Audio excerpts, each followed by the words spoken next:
तर हजारो अनाथांची माय म्हणून ओळखल्या जाणाऱ्या समाजसेविका म्हणजेच सिंधुताई सपकाळ। मेरी सगी माँ ने मेरे ऊपर बहुत प्यार किया होता, मेरे को बहुत संभाला होता, तो मेरे को माँ की किंमत नहीं समझती। हजारो अनाथांचं सिंधुताईंनी संगोपन केलं होतं। बाळ बघा बाळ बघा बाळ बघा आहे ना छान छान। गारशे वर बघ इमान इमान, गारशे वर बघ ना इमान इमान। सिंधुताईंचा जन्म 14 नोव्हेंबर 1948 चा वर्धा जिल्ह्यातील पिंपरी मेघे गावातील बेरार येथील अभिमन्यू साठे या गुराख्याच्या घरी सिंधुताईंचा जन्म झाला।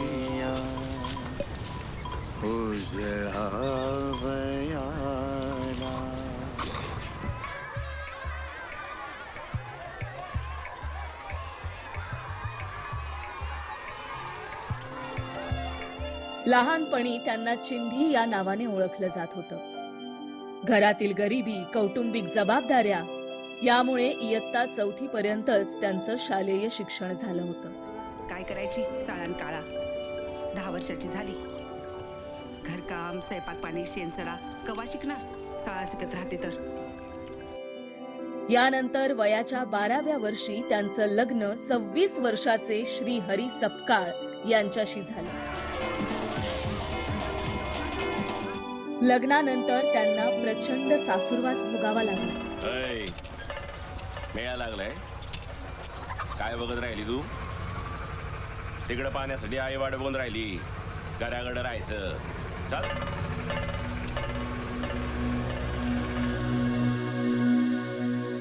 घरी जराही शैक्षणिक वातावरण नव्हतं। मुलांनो, आता आपण गणित सोडवूया।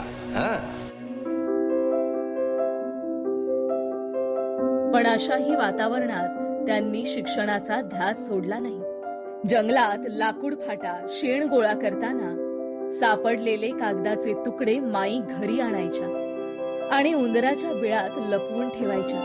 त्यांचा अभ्यास करण्याचा प्रयत्न करायच्या।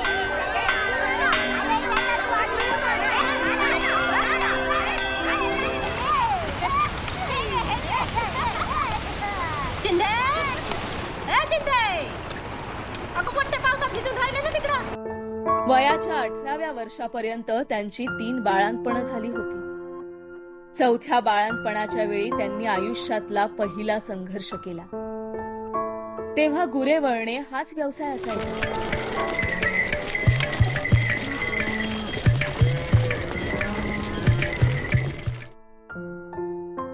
गुरेही शेकड्यांनी असायची। त्यांचे शेण काढता काढता बायकांचे कंबरडे मोडायचे। शेण काढून बाया अर्धमेल्या व्हायच्या, पण त्याबद्दल कोणतीही मजुरी मिळायची नाही। रस्त्यावर मुरुम फोडणाऱ्यांना मजुरी, पण शेण काढणाऱ्यांना नाही। या शेणाचा लिलाव फॉरेस्टवाले करायचे। इथे सिंधुताईंनी बंड पुकारले आणि लढा सुरू केला। त्यामुळे या लिलावात ज्यांना हप्ता मिळायचा त्यांच्या हप्त्यावर गदा आली। हा लढा त्या जिंकल्या, पण त्यांना या लढ्याची जबर किंमत चुकवावी लागली।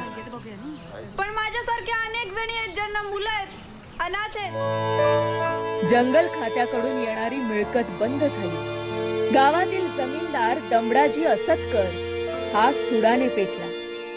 त्याने तिच्या पतीला भडकावलं आणि सांगितलं की तुझी बायको माझ्यामुळे गर्भवती झाली। तुझ्या बायकोला देश गेलेत मायामुळं, मायामुळं जायचार तिला।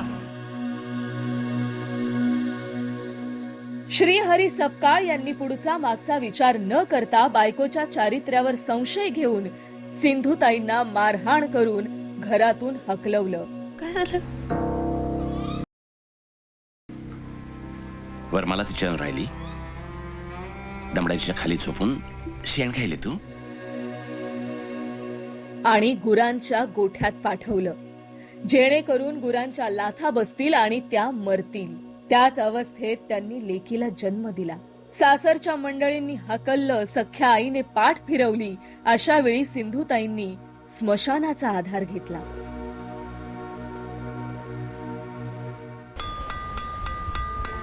यानंतर रेल्वे स्टेशनवर भीक मागून त्यांनी दिवस काढले।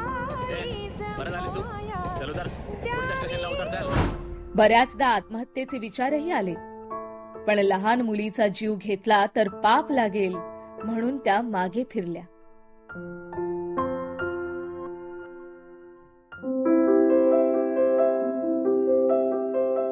जगण्यासाठी सततच्या या संघर्षात त्या अमरावती जिल्ह्यातील चिखलदरा येथे दाखल झाल्या. व्याघ्र संवर्धन प्रकल्पामुळे 84 आदिवासी गावे स्थलांतरित करण्यात आली होती. या दरम्यान एका प्रकल्प अधिकाऱ्याने आदिवासी ग्रामस्थांच्या 132 गायी जप्त केल्या आणि त्यापैकी एक गाय मरण पावली.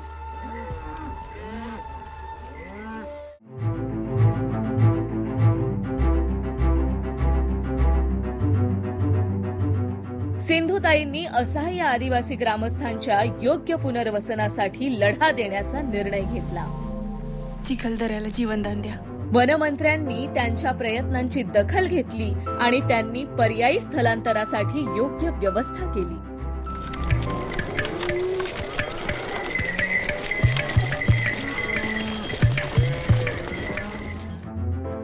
माईंनी तब्बल 84 गावांच्या पुनर्वसनासाठी लढा दिला. या आंदोलनादरम्यान त्यांनी तत्कालीन वनमंत्री छेदीलाल गुप्ता यांची भेट घेतली. सरकारने पर्यायी ठिकाणी योग्य व्यवस्था केल्याशिवाय गावकऱ्यांना विस्थापित करू नये यावर त्यांनी सहमती दर्शवली. एकदा पंतप्रधान इंदिरा गांधी व्याघ्र प्रकल्पाचे उद्घाटन करण्यासाठी आल्या तेव्हा माईंनी त्यांना एका आदिवासीचे फोटो दाखवले, ज्याचे डोळे एका जंगली अस्वलामुळे गेले होते. तेव्हा त्या म्हणाल्या की जर एखाद्या गायीला किंवा कोंबडीला वन्य प्राण्याने मारले तर वन विभाग भरपाई देतो, मग माणसाला का नाही? त्यांनी लगेच भरपाई देण्याचे आदेश दिले. माईंनी त्यांचं अख्खं आयुष्य अनाथांसाठी समर्पित केलं होतं. कधी भिक्षा मागून तर कधी मंदिरात गाणं गाऊन त्यांनी त्यांचा उदरनिर्वाह केला होता.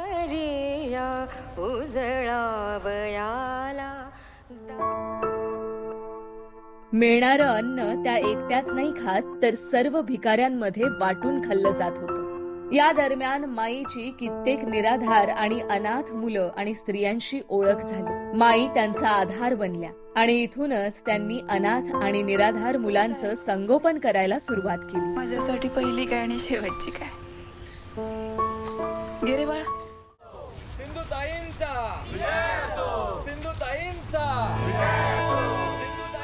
अनाथांसाठी त्या गावोगावी हिंडल्या. कधी ठिकठिकाणी आपल्या मुलांची परिस्थिती सांगून तर कधी गाणं गाऊन त्यांनी त्यांच्या लेकरांसाठी मदत मिळवली. सन 1994 साली त्यांनी पुरंदर तालुक्यातील कुंभारवळण या गावी ममता बाळ सदनाची स्थापना केली. यानंतर सावित्रीबाई फुले मुलींचे वसतिगृह, अभिमान बाल भवन वर्धा, गोपिका गाई रक्षण केंद्र वर्धा, ममता बाल सदन अशा अनेक संस्था त्यांनी स्थापन केल्या. या समाजकार्यात स्वतःच्या लेकीमुळे इतर मुलांकडे त्यांचं दुर्लक्ष होऊ नये यासाठी त्यांनी स्वतःच्या लेकीची जबाबदारी श्रीमंत दगडूशेठकडे सोपवली. उतरत्या वयात ज्या पतीने त्यांना लाथाबुक्क्याने मारून घराबाहेर काढलं तेच श्रीहरी सपकाळ त्यांच्या आश्रयाला आले होते. सिंधुताईंनी मोठ्या मनाने त्यांना आश्रय दिला. सिंधुताईंच्या कार्यासाठी त्यांना पद्मश्री पुरस्कारासोबतच सुमारे जवळपास 750 पुरस्कार मिळाले आहेत.